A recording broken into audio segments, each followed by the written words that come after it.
Hey, we're back with infective endocarditis. We're trying to cover this in 10 minutes. First, what the endocardial is. The endocardial is the innermost layer of the heart involving the heart valves.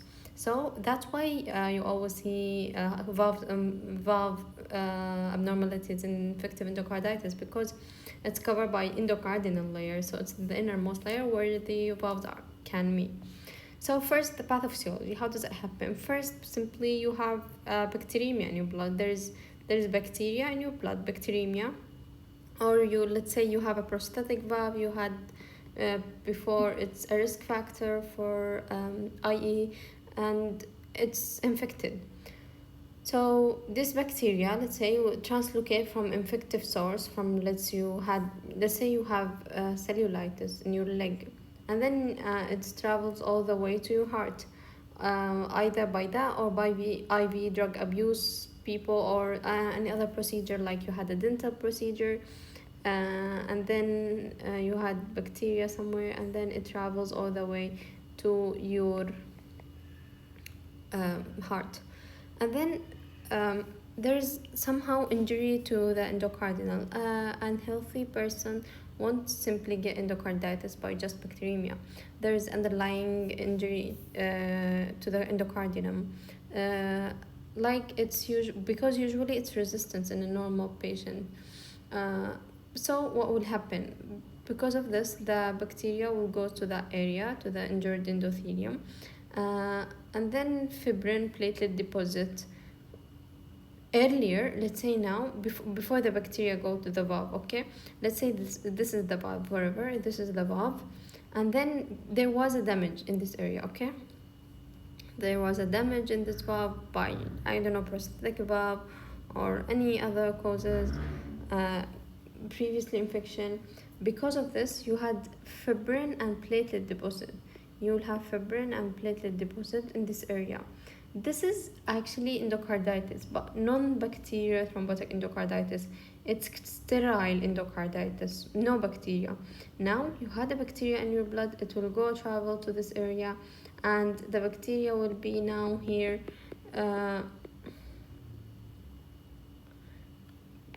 It will adhere to this area, and then it will proliferate and colonize. It will live here, it will take it as her house.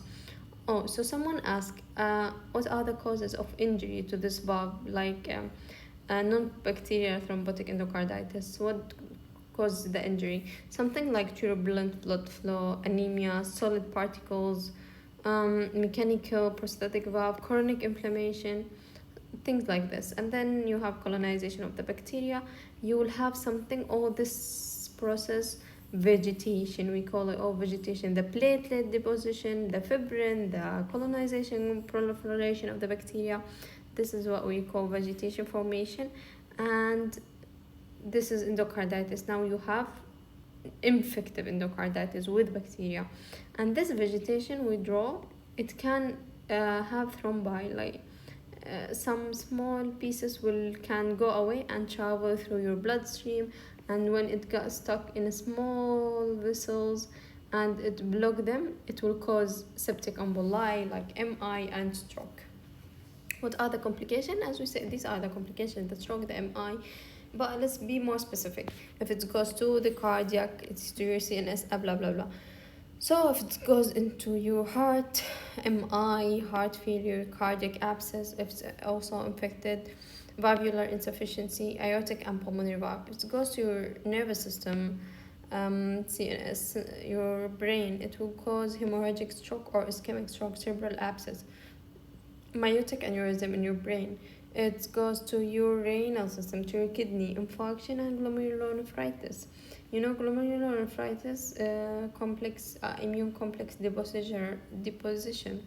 So because your immune system is trying to attack this fibrin deposition or vegetation or wherever the septic emboli is, it will cause glomerulonephritis.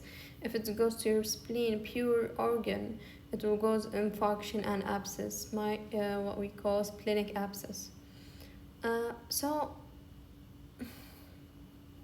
there are 4 underlying phenomena for the endocarditis. The first one, bacteremia, valvulitis, embolic phenomena, and immunological response. These are the things that they must be present. They are what define endocarditis: the bacteremia, the effect of the valves, the embolic phenomena, the stroke MI, all these we talked about, and the immunological response. We're gonna talk about them: the glomerulonephritis, the clubbing, the okay, yes, malaria. What are the symptoms? What's the patient gonna complain? Mainly, he'll complain of fever. He might present to you with fever only, nothing else, only fever. 75% only fever. Okay, but other things that might be seen, like night sweat, rigors, fatigue 90%. He will say, I have fatigue, I have fever, but I think this fatigue is from the fever. Shortness of breath also possible, chest pain possible, and hematuria if there's a renal involvement, if there's a glomerulonephritis, if there's nephrotic syndrome. So you will see hematuria. These are the things. Nothing much in symptoms. All you need to know: fever, fatigue, and dyspnea. Chest pain sometimes also. What are the signs? On auscultation, you can hear murmurs, and the criteria, the Osler's node, Roth spots, Janeway lesions. Okay, let's talk more specific. The Roth spots is actually something in the eyes, like small bleeding in the eye. It's retinal hemorrhage, or you cannot see it just like observing the eye. Probably you need fundoscopy. Okay, this is the Roth spots. Okay, how about Osler's node? Osler's node, you have to tell between Osler's node and Janeway lesion and splinter hemorrhage. Please, please, please. Osler's nodes, you have to know O from ouch, so they are painful. Janeway lesions, they're not painful, they are painless. Osler's nodes, they present on the tip of the finger, at tips of the finger, toes. Why? The local immune reaction, this is immune complex, they are accumulating in this area, so you can see Osler's node. Janeway lesions, they are painless, so they present in your palms, soles of the foot. What are they? They are microemboli. They are clots, microemboli, and they stop here. They are not like small enough to go to even the capillaries, right? But the immune complex, you can like this understand it, is small enough to go to accumulate at the end. It goes at the end of the end part of your bodies, which is the tip of the finger and tip of the foot. But the emboli doesn't go at the end, but goes at the smallest part, which is this palm and so sorry. Okay, moving on to splinter hemorrhage. It's from its name. It's up on the nails, and you can see it clearly. Of course, this criteria. Before the criteria, what are the risk factors? Structural heart disease, someone who has prosthetic valve, someone with congenital heart disease, immune compromised patient, and IV drug abuse. Organisms, you can revise micro, it's a lot to revise. Anyway, major causes of young stroke, endocarditis. That's why someone who's young will present to you with a stroke. So this is the major cause of this. Why you can have the negative culture? Because it's rare species. Maybe something like hack family. Rare species, is that not what you're gonna see usually?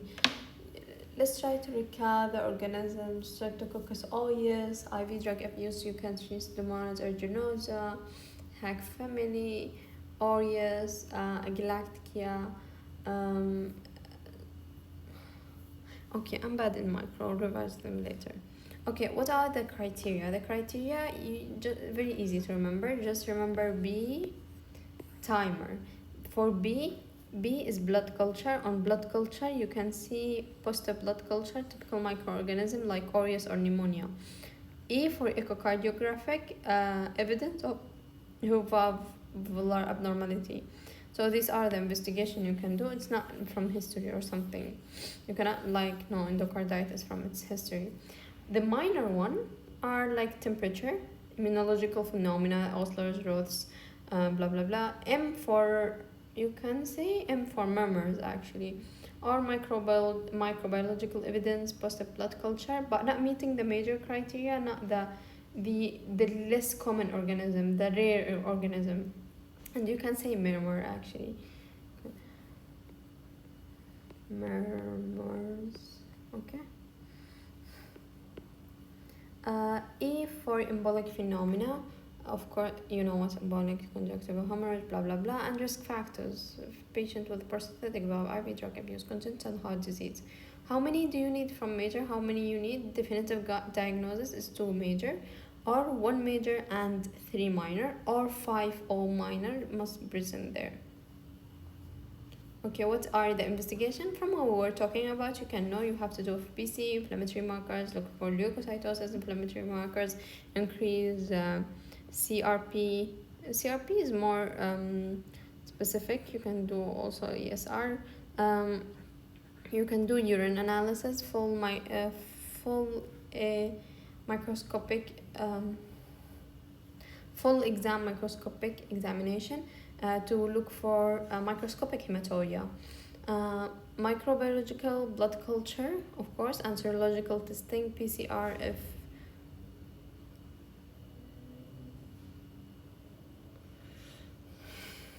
okay. Here I was saying why you can see a negative blood culture, because you either used prior use of antibiotic, or it's, as we say, pathogen that doesn't grow in routine blood culture, a rare pathogen. Of course, echocardiography. You can remember it's the B. Management, of course, antimicrobial, empiric first. After you took the blood culture, you don't give antibiotic until you make the blood culture, please. So it won't become negative. You start with the empiric antimicrobial therapy, and then once the blood culture comes back to you, you will start with more specific, target the organism that you found in blood culture. What are the common combination or regime? Vancomycin, gentamicin, vancomycin, gentamicin, vancomycin, gentamicin. Remember these two. Ceftriaxone, okay, but vancomycin, gentamicin are very common. And you can do, of course, prevention, some prevention, dental health. Someone with prosthetic heart valve, let's say prosthetic heart valve, came to you with you're gonna do dental procedure, please you're a professional doctor, you're not a stupid doctor, give him prophylaxis. He has 2 risk factors, the dental procedure and his prosthetic valve. How hard is it to do prophylaxis? I've seen so many doctors are not thinking of this anymore. Even if he's dentist, you have to even teach your patient if he's prosthetic valve. You know you have risk factors for 1, 2, 2, 3, 4, 5. Remind your doctor 1, 2, blah blah blah. Because doctors nowadays, I don't know what's wrong with them. So please, we want to create professional doctors now. Give prophylaxis to a patient with high risk factors, congenital heart disease, prosthetic valve, okay, and IV drug abuse, which is you're not gonna know, so no blame on this. Pre-operation screening, eradication of MRSA before cardiac surgery. The patient is going to open heart surgery, you must eradicate MRSA. It's a normal flora, but you must eradicate it. And yes, that's it. Thank you for listening.